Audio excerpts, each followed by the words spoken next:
Ciao da Federico, oggi vi farò scoprire 10 luoghi imperdibili e incredibili che si trovano in Veneto. Per chi è già iscritto nel canale da tempo sarà un ripasso, almeno una parte di quei luoghi che vi ho fatto scoprire nei video lunghi nel mio canale. Per i nuovi iscritti o per chi sta decidendo di iscriversi sarà solo una scoperta di tutti quei luoghi che si è perso o che vorrebbe visitare in Veneto, che sono incredibili e meravigliosi. La classifica è stilata in base alle visualizzazioni, 10 video che sono classificati dal primo al decimo in base alle visualizzazioni che ha ricevuto. Partiremo dal 10° posto per arrivare al primo e sarà veramente un'avventura. Ecco la classifica dei 10 migliori video del 2023. Ci troviamo a Nervesa della Battaglia, in provincia di Treviso, lungo il fiume Piave, detto sacro alla patria. Durante la prima guerra mondiale il fiume è costituito il fronte di difesa più arretrato del nostro esercito. Un percorso che si può fare in mountain bike o anche a piedi, chiamato la Grande Guerra da ponte a ponte. Si sviluppa lungo la prima linea austro-ungarica sul fronte del fiume Piave, dal ponte di Vidor al ponte della Priola. Si possono visitare i manufatti recuperati, trincee, bunker, ospedali da campo relative alla Grande Guerra, dislocati lungo la Piave. Parto da Primolano, nel comune di Valbrenta, in provincia di Vicenza, da cui inizia il mio giro alla scoperta dei forti che andavano a proteggere il confine italiano durante la Prima Guerra Mondiale. Da qui inizio a scoprire i primi due forti, il forte della Tagliata della Scala e Fontanelle, per arrivare all'immensa fortezza corazzata di Forte Leone o di Cimacampo, che rappresentò la fortificazione per eccellenza dello sbarramento Brenta-Cismon. Un giro in bici da corsa da 56 km e 1700 metri di dislivello per arrivare anche al lago di Corlo, che rivedremo poi in altri video. Questi forti non vengono mai usati in battaglia perché vennero concepiti già vecchi al tempo. Nella Val Belluna, in provincia di Belluno, si nascondono due tesori veramente ricchi di storia e bellezza. Qui si nasconde un luogo magico, sto parlando della grotta Azzurra di Mel, perla nascosta tra i boschi della Val Belluna. Un percorso facile e ben segnalato di un paio di chilometri che porta in un angolo di paradiso creato dal torrente Rui, il canyon della Grotta Azzurra. A 10 minuti di distanza si può scoprire il castello di Zumelle e fare un salto nel Medioevo, ancora rimasto e valorizzato per riportarti indietro nel tempo. Il meglio conservato di tutta la Val Belluna e uno degli ultimi castelli che possiamo visitare per capire come si viveva al tempo. Tutte le tracce le trovate in descrizione ai video lunghi e in questo percorso di 90 km si visita tutta la Val Belluna da Feltre a Belluno, scoprendo le sue ciclabili e uno dei borghi più belli d'Italia, Mel. A Vittorio Veneto, in provincia di Treviso, esistono 3 luoghi veramente imperdibili. Parto da Serravalle, un piccolo borgo medievale rimasto fermo al 1600.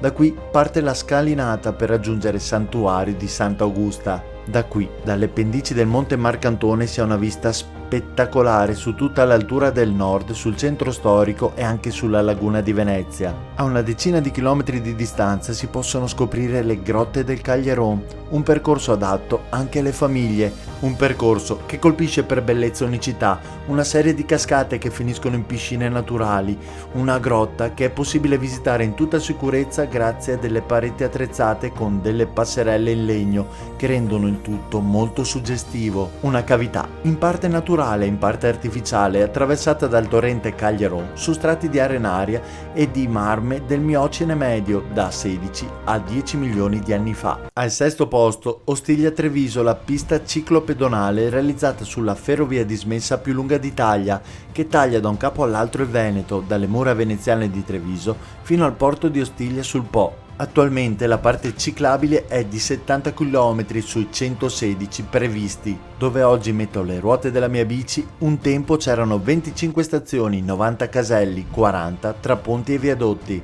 Un vero paradiso per il ciclista o per chi vuole trovare un po' di frescura durante il periodo estivo, visto che è quasi completamente tutta all'ombra.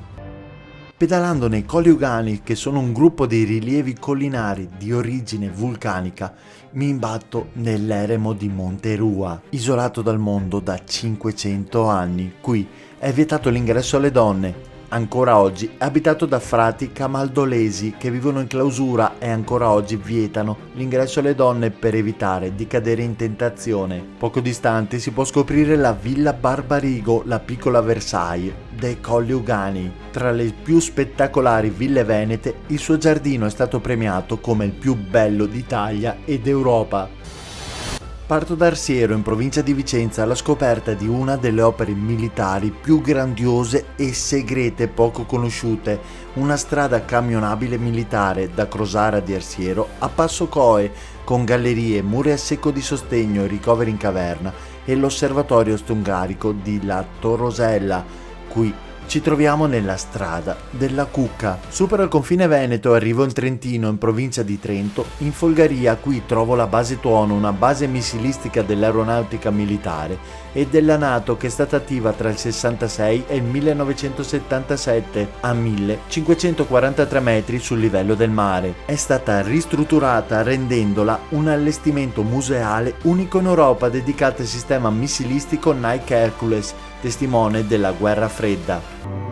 Nel paese di Covolo, una frazione del comune italiano di Pederoba, in provincia di Treviso, inizia un sentiero chiamato 105 che si può fare mountain bike o a piedi, che porta all'immensa fortezza militare.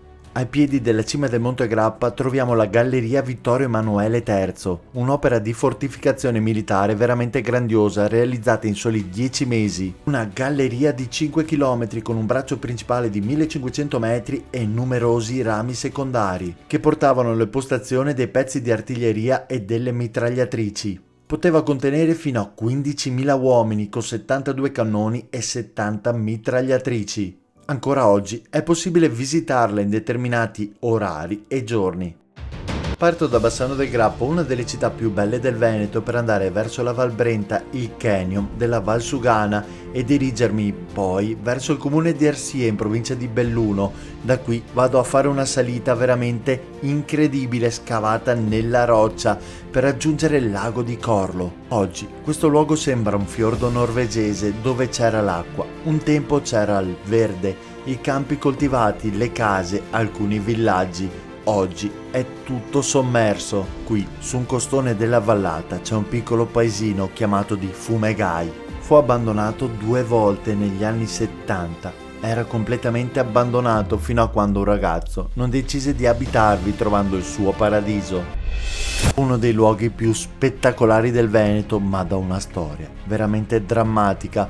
Ci troviamo sulle valli del Pasubio tra Veneto e Trentino Alto Adige. Qui si trova la strada delle 52 gallerie o strada della Prima Armata, una mulattiera militare costruita durante la Prima Guerra Mondiale sul massiccio del Pasubio, nell'Italia nord-orientale. La strada si snoda tra Bocchelte e Campiglia, 1216 metri, a Porte del Pasubio, 1934 metri, attraversando il versante meridionale del monte.